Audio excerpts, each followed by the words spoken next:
प्रदेश में निकाय चुनाव कराने को लेकर ये बड़ी खबर है। एक साथ सभी निकायों के चुनाव कराने को लेकर महत्वपूर्ण जानकारी। राज्य सरकार मंथन कर रही है बिना बोर्ड भंग किए। 91 निकायों का चुनाव कराने को लेकर ये मंथन। इस नवंबर या दिसंबर में चुनाव कराने को लेकर मंथन। इन 91 निकायों का कार्यकाल खत्म हो रहा है। अगले साल जनवरी या फरवरी में खत्म हो रहा है। समय से पहले बिना वजह बोर्ड भंग करने में मुश्किल है। नगर पालिका अधिनियम के तहत मुश्किल, इसीलिए राज्य सरकार विचार कर रही है कि बिना बोर्ड भंग कराए चुनाव कराने पर विचार यहां पर किया जा रहा है। अन्य निकायों के साथ इन निकायों का भी चुनाव कराने पर विचार। जब इन निकाय बोर्ड का कार्यकाल खत्म होगा तब से निर्वाचित बोर्ड काम कर सकेगा। ज्यादा जानकारी लेंगे एसोसिएट एडिटर अभिषेक श्रीवास्तव हमारे साथ जुड़ गए हैं। अभिषेक, क्या जानकारी, कैसे देख रहे हैं इस पूरे फैसले को? देखिए इंदु, जैसा कि आपने दर्शकों को बताया कि क्या मुश्किल है नगर पालिका अधिनियम में कि पहले भंग कराने को लेकर दो ही कंडीशन। नगर पालिका अधिनियम ये कहता है कि दो ही स्थितियों में समय से पहले चुनाव करने से पहले बोर्ड को भंग किया जा सकता है। पहली स्थिति ये है कि जब निकाय बोर्ड है वो अपने कर्तव्यों के पालना में विफल हो जाए, तब ये किया जा सकता है। उसके अलावा दूसरी स्थिति यह है कि जब निर्वाचित सदस्यों की संख्या 2/3 से कम हो जाए। इन दोनों स्थितियों में ही जो बोर्ड है उसको समय से पहले भंग किया जा सकता है और भंग करने से पहले सरकार के उससे प्रॉपर सुनवाई की जाती है, उसके बाद ही भंग हो पाता है। तो ये जो मुश्किल है नगर पालिका अधिनियम में समय से पहले निकाय बोर्ड को भंग करने को लेकर, उसको लेकर सरकार ये विचार कर रही है कि पहले ही चुनाव करा लिए जाए और उसके बाद जब निकाय बोर्ड का कार्यकाल जब अगले जनवरी और कुछ निकायों का अगले फरवरी में जब खत्म होगा, तब कहते ही ये जो निर्वाचित निकाय है ये काम करना शुरू कर देंगे।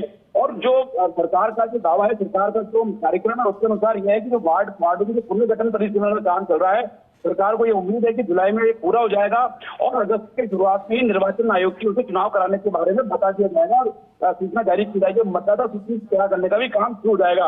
और जो 91 निकाय हैं, इनकी अगर हम बात करें तो ये अजमेर नगर निगम, भीलवाड़ा नगर निगम, नगर परिषद में किशनगढ़, केकड़ी, नागौर, कुचामन सिटी, शाहपुरा, सुजानगढ़, सरदार शहर, फतेहपुर, शेखावटी, बूंदी, झालावाड़, सलूम्बर, प्रतापगढ़, राजसमंद, डूंगरपुर और सांचौर। नगर पालिका की बात करें तो विजयनगर,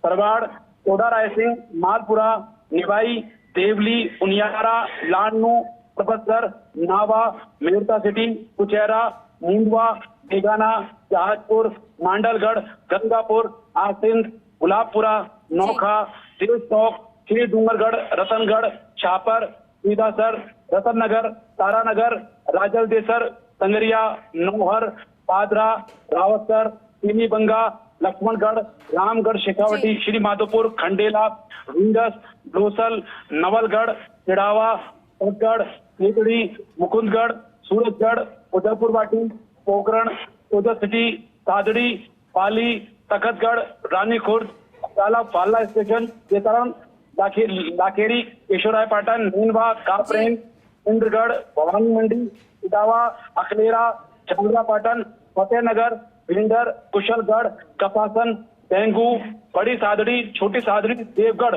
और सागवाड़ा नगर पालिका शामिल है। मतलब जो 91 निकाय वो है जिनमें कुछ निकायों का कार्यकाल तो अगले वर्ष फरवरी में खत्म हो रहा है और देश का अगले वर्ष फरवरी में खत्म हो रहा है। तो इनको सरकार की इसमें विचार कर रही है। इससे जो विधि विशेषज्ञ उनसे राय ली जा रही है कि क्या समय से पहले इनके चुनाव कराए जा सकते हैं, उसको लेकर विचार चल रहा है कि समय से पहले इनके चुनाव करा लिए जाए और जब जो निकाय बोर्ड का जो कार्यकाल पूरा हो जाएगा उसके बाद जो नव निर्वाचित बोर्ड है वो अपना काम शुरू कर देगा।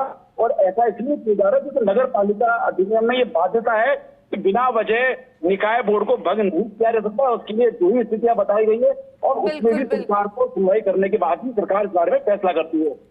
ठीक है अभिषेक जी, बहुत शुक्रिया इस पूरी खबर पर विस्तार से जानकारी के लिए।